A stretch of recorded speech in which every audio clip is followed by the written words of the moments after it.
Our next speaker is Dr. Tariq Bhatti, who's going to be talking on They Told Me I Have Optic Neuritis. Wonderful. Thank you very much for the opportunity to speak today. It's been a wonderful symposium. Hopefully everybody's enjoyed it. So I have no financial disclosures as pertinent to this presentation. So the case begins of a 27-year-old woman who was referred for evaluation of bilateral optic neuritis. 2 months prior, she had sudden onset of bilateral eye pain. Her story's a little bit convoluted, so we'll go over this. She initially was seen by an optometrist who diagnosed her with bilateral corneal abrasions, prescribed her some drops, but she continued to have eye pain in addition to bilateral vision loss, photophobia, dizziness, nausea, and vomiting. She then went to a local emergency room where she was seen by a neurologist, and the notes indicate that she was unable to read the eye chart, but was otherwise had a normal neurological examination. While she was in the emergency room and as part of sort of an outpatient workup, and I'm summarizing, she ended up having a cranial and orbital MRI with contrast that was normal, a SED rate that was 48, you can see what normal is in that lab, which was less than 20, a CRP that was normal, and NMO antibodies that were positive at 6.9, with the upper limit being less than 3.0. So that neurologist diagnosed her with NMO optic neuritis, prescribed her 3 days of IV methylprednisolone at 1 gram a day for 3 days. And the patient noted some mild subjective improvement in vision, but still reported that she saw bright white light and blue light throughout the vision and continued to have eye pain and photosensitivity.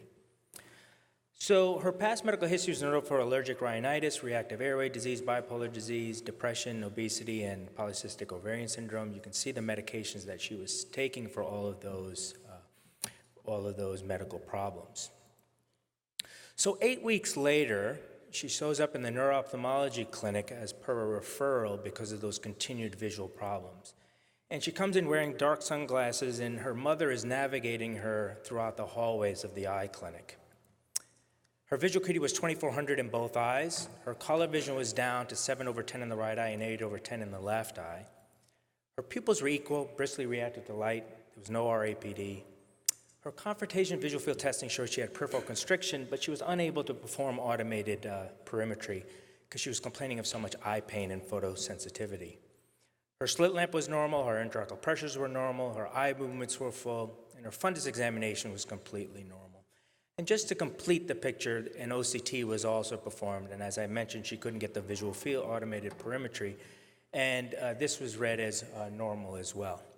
So before I ask the panel, or experts, what they believe is going on here, I thought I would ask this question to the audience, which is, what is the most specific aquaporin 4 IgG assay test? And if here are your options: cell-based assay, Western blot, an enzyme-linked immunosorbent assay, or ELISA, and fluorescence immunoprecipitation assay, or FIPA. So I'll give you a few moments to make your choice.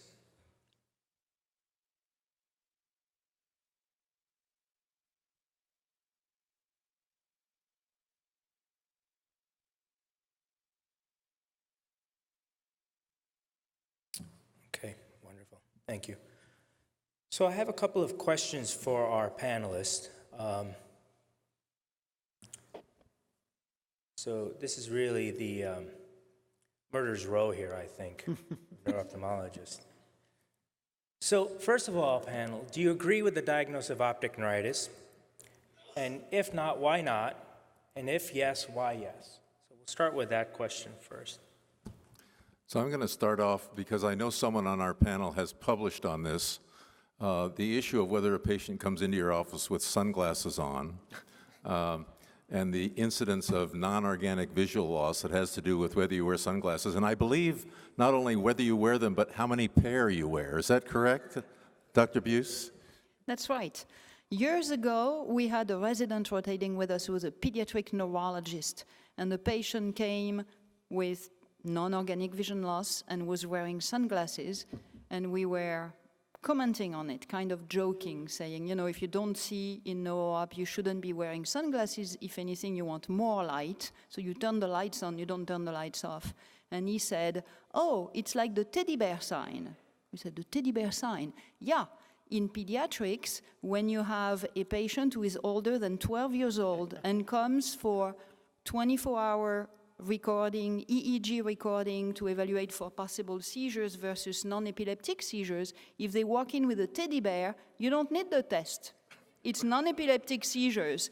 And this resident told us, you need to evaluate sunglasses because maybe when a patient is in a neuro-op clinic with sunglasses on complaining of profound vision loss, it will be like the teddy bear sign. It doesn't work all the time, but it should raise your suspicion enough that you're going to approach the patient maybe differently. You're going to take your time when you check the visual function and use all the little tricks you know to use to try to prove that the vision is better than what the patient claims. So all this being said, big disclaimer, obviously, patients who do have intraocular inflammation, we all know all those post-op patients, etc., who are very sensitive to light because they have an eye problem, source of photophobia, should wear their sunglasses. But a purely no-ophthalmic patient who has a normal eye exam, in most situations, doesn't have any reason to wear sunglasses. It doesn't make a diagnosis, but it raises our suspicion, especially when they still wear the sunglasses after you turn the light off in the examination room. But Valerie, can you have photophobia, photosensitivity from optic neuritis, from whatever the cause, as long as there's no intraocular inflammation? Can optic neuritis itself cause such photosensitivity? We know about the pain, but how about this photosensitivity? Some patients complain of it. There is despite having decreased visual acuity, and impaired vision in general, very often they complain of things being dim but too bright and that it can hurt. But it's never to the point that it becomes the primary complaint in my experience. And how about for Dr. Rizzo? Do you think an intracranial mass can cause photosensitivity? Not a mass, a neoplastic mass, not inflammatory, but a neoplastic. Right, inflammatory, meningitic type conditions, yes, but otherwise, no. And I agree with Valerie about the optic neuritis. So with optic nerve disease, you have reduced contrast sensitivity.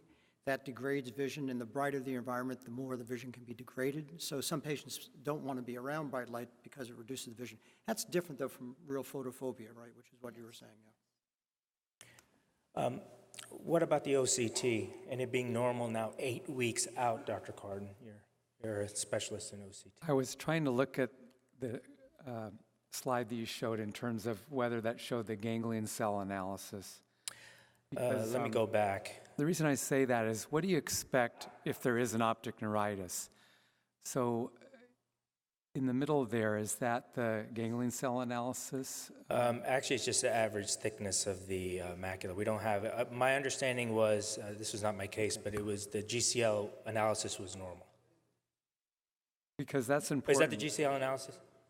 Because what you'd expect from an optic neuritis is that within 4 weeks, the ganglion cell should be thinning out at the ganglion cell level. The nerve fiber layer is going to take longer.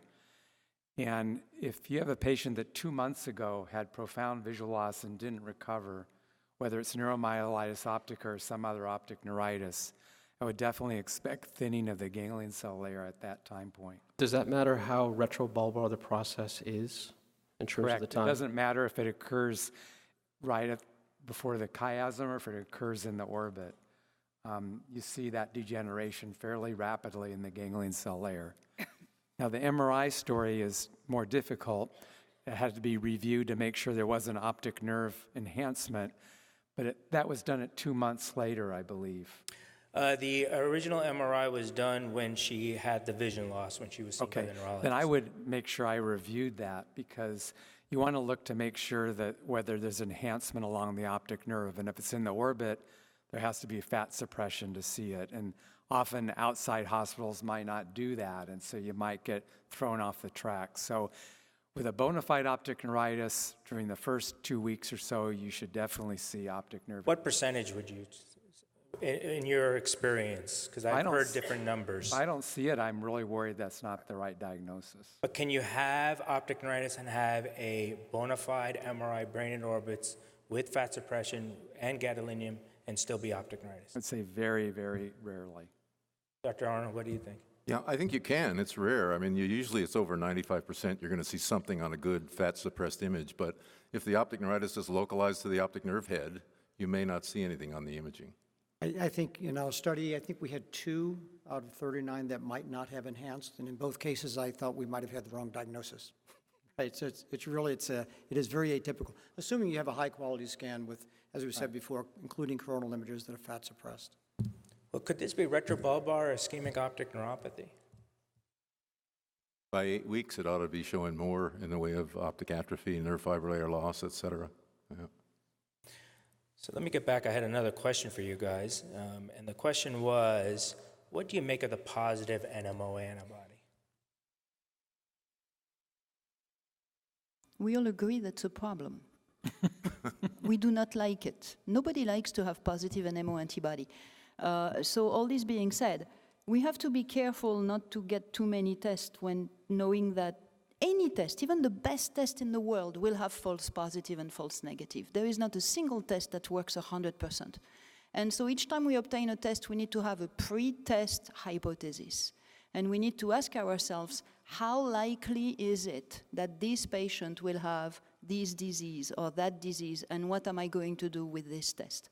So now, we have a great advantage here. We are 8 weeks later, we're seeing this patient who still has a normal OCT, and we have a very high suspicion that there is no optic neuritis.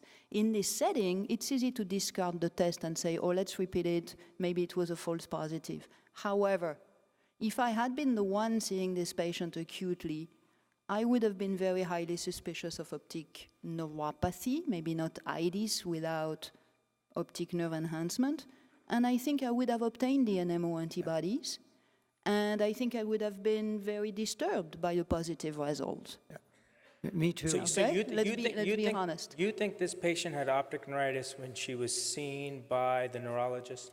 I think it was As a neurologist? I think it was unlikely, but you know what? It's bilateral. She's complaining of... That was you. I'm not doing... That was for effect. Yeah. I don't have microphone. Oh, yeah. Yeah. And so it was bilateral, therefore we couldn't look for relative afferent pupillary defect. It was, I know the pupils were briskly reactive, but it's very hard when it's bilateral. But can you have such severe vision loss from optic neuritis and have briskly reactive pupils? Well, in theory, no. Briskly. But yes, because you know what? It's not so easy when it's bilateral. And so to give credit to everybody, I wouldn't just rely on that to be 100% sure that there is no, I'm not doing anything to a microphone, I promise. I wouldn't be 100% sure, so I give credit to the people who did the original evaluation. And it's acute, and the nerve looks normal, and the OCT looks normal, and you can't rule it out. And so I would have done the same workup initially. The MRI would have made me think again. Yep. Okay, definitely. I agree about getting the test. Remember, she also had vomiting at the beginning of the course, so I think getting the NMO test made sense. Okay, so we'll continue on. So the final diagnosis actually was the patient came back and we actually repeated the assay test, but this time we did a cell-based assay with FACS, and I'll explain that in a second. It was negative, and it was ultimately decided that she had actually non-organic vision loss. When she came back in follow-up, her vision had improved and her symptoms had improved. And the fact that the OCT was normal with briskly reactive pupils and with wearing the sunglass test was really suggestive of that diagnosis. So I just briefly want to talk about the testing. You know, we can order these tests and order an antibody test, but you have to really look at the details. And I'll be honest with you, until I was asked to give this presentation, I really didn't understand all of the fine nuances of these antibody tests. So this is courtesy of Sean Pittock, who works at the Mayo Clinic, one of our MS really great guys. And if you look at it, there's basically 5 tests that one can do. One can do indirect immunohistochemistry, which was actually what was originally done when the paper was written in Lancet with Lennon et al. In detecting the aquaporin 4 antibody. You can also do Western blot, which we heard about earlier. You can do immunoprecipitation, primary cultures. But what we really want to do is a cell-based assay with or without flow cytometry. And just briefly, let me explain. ELISA is a form of protein-based assay that uses 2 antibodies, one that is from the serum of the patient, and then you have a antibody that will light up, in this case using an enzyme or some other fluorescence.